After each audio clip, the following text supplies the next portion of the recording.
Drone pengintai Rusia merekam aksi berani dua pasukan Vladimir Putin saat menyambangi benteng militer Ukraina. Mereka mengendap-endap masuk ke dalam benteng dan melempar bahan peledak.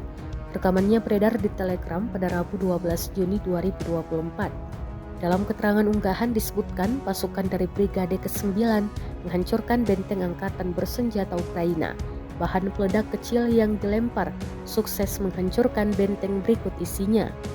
Di dalamnya dikabarkan terdapat amunisi, senjata dan tentara Ukraina. Senjatanya dikabarkan hancur lebur, sedangkan beberapa tentara Ukraina menderita luka berat. Rekamannya pun menuai berbagai komentar dari warganet.